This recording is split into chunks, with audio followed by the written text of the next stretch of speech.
ನಮಸ್ಕಾರ. ನನ್ನ ಹೆಸರು ಡಾಕ್ಟರ್ ಭರತ್ ಚಂದ್ರ.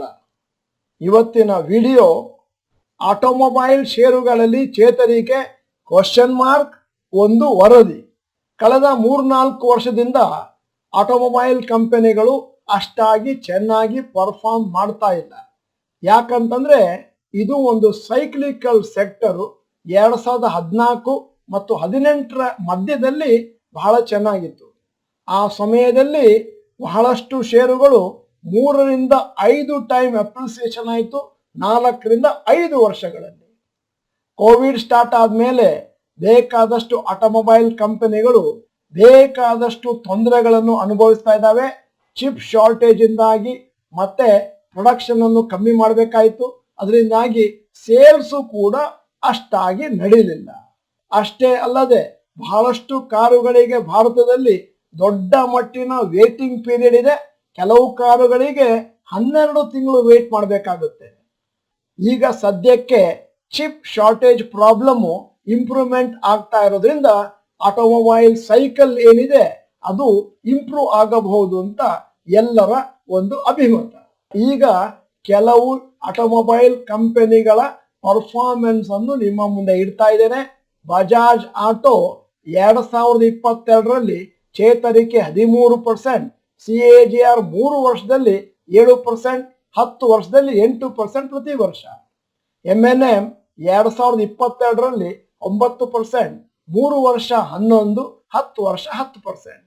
ಮಾರುತಿ ಸುಜುಕಿ 2022ರಲ್ಲಿ 8, 3 ವರ್ಷ 4, 10 ವರ್ಷ 19. ಟಾಟಾ ಮೋಟಾರ್ಸ್ 2022ರಲ್ಲಿ -7%, ಕಳೆದ 3 ವರ್ಷದಲ್ಲಿ 25%, 10 ವರ್ಷ ತಗೊಂಡ್ರೆ 4%. ಐಷರ್ ಮೋಟಾರ್ಸ್ 2022ರಲ್ಲಿ 1%, ಮತ್ತೆ ಲಾಸ್ಟ್ 3 ವರ್ಷ 9 ಮತ್ತು ಕಳೆದ 10 ವರ್ಷ 28%. ಅಶೋಕ ಲೇಲ್ಯಾಂಡ್ 2022ರಲ್ಲಿ 5%, ಲಾಸ್ಟ್ 3 ವರ್ಷ 12, ಕಳೆದ 10 ವರ್ಷ 15%. ಹೀರೋ ಮೋಟೋ ಕಾರ್ಪ್ ರೆಡ್ ನಲ್ಲಿ ಕಾಣ್ತಾ ಇದೆ. 2022ರಲ್ಲಿ -7, ಕಳೆದ 3 ವರ್ಷ -4, ಕಳೆದ 10 ವರ್ಷ ಕೇವಲ 1%. ಈಗ ಆಟೋಮೊಬೈಲ್ ಆನ್ಸಿಲರೀಸ್ಗೂ ಬರ್ತಾ ಇದ್ದೇನೆ, ಮತ್ತೆ ಟ್ರ್ಯಾಕ್ಟರ್ ಕಂಪನಿಗಳಿಗೂ ಬರ್ತಾ ಇದ್ದೇನೆ. ಎಸ್ಕಾರ್ಟ್ಸು 2022ರಲ್ಲಿ -17%, 3 ವರ್ಷದಲ್ಲಿ 29% ಪ್ರತಿ ವರ್ಷ, 10 ವರ್ಷದಲ್ಲಿ 35% ಪ್ರತಿ ವರ್ಷ.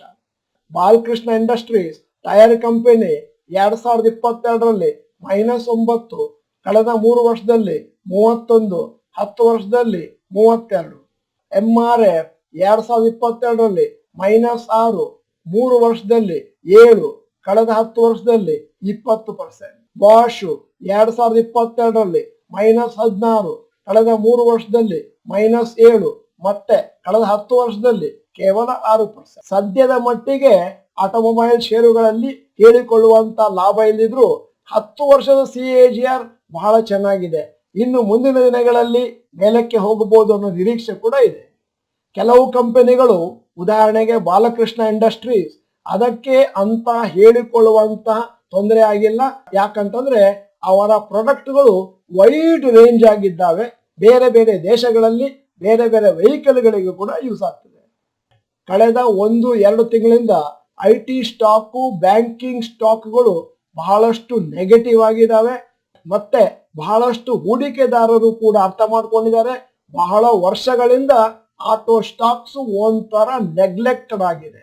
ಸಾಮಾನ್ಯವಾಗಿ ಇನ್ಸ್ಟಿಟ್ಯೂಷನಲ್ ಇನ್ವೆಸ್ಟರ್ಸ್ ತಮ್ಮ ದುಡ್ಡನ್ನು ಬೇರೆ ಬೇರೆ ಕ್ಷೇತ್ರದಲ್ಲಿ ಅಳವಡಿಸ್ಕೊಳ್ತಾ ಇರ್ತಾರೆ. ಪ್ರಾಫಿಟ್ಗಾಗಿ ಅದನ್ನು ರೊಟೇಟ್ ಮಾಡ್ತಾ ಇರ್ತಾರೆ. ಈ ಸಿಚುವೇಶನ್ ಅಲ್ಲಿ ಕೂಡ ಅದೇ ತರ ಮಾಡ್ತಾ ಇದ್ದಾರೆ. ಅಷ್ಟೇ ಅಲ್ಲದೆ ಬಹಳಷ್ಟು 4 ವೀಲರ್ ಕಂಪನಿಗಳಾದಂತಹ M&M ಮತ್ತು ಮಾರುತಿ ಸುಜುಕಿ ಅವರು ಬೇಕಾದಷ್ಟು ಹೊಸ ಹೊಸ ಮಾಡೆಲ್ಗಳನ್ನು ಈ ವರ್ಷ ಲಾಂಚ್ ಮಾಡಿದ್ದಾರೆ. ನಾವು ಕೆಲವು ದಿನಗಳ ಕೆಳಗೆ ಫರ್ಟಿಲೈಸರ್ ಸ್ಟಾಕ್ಸ್, AC ಸ್ಟಾಕಿನ ಬಗ್ಗೆ ಒಂದು ವಿಡಿಯೋ ಮಾಡಿದ್ವಿ. ಅದೇ ತರ ಆಟೋಮೊಬೈಲ್ ಸ್ಟಾಕ್ ಬಗ್ಗೆ ಕೂಡ ಈಗ ವಿಡಿಯೋ ಮಾಡಿದ್ದೇವೆ. ಮತ್ತೆ ಅವುಗಳಲ್ಲಿ ಹಣವನ್ನು ಹಾಕುವುದು ಉಚಿತವೋ ಅಥವಾ ಬೇಡವೋ ಅಂತ ನಿಮ್ಮದೇ ಆದಂತ ನಿರ್ಧಾರವನ್ನು ಕೈಗೊಳ್ಳಿ.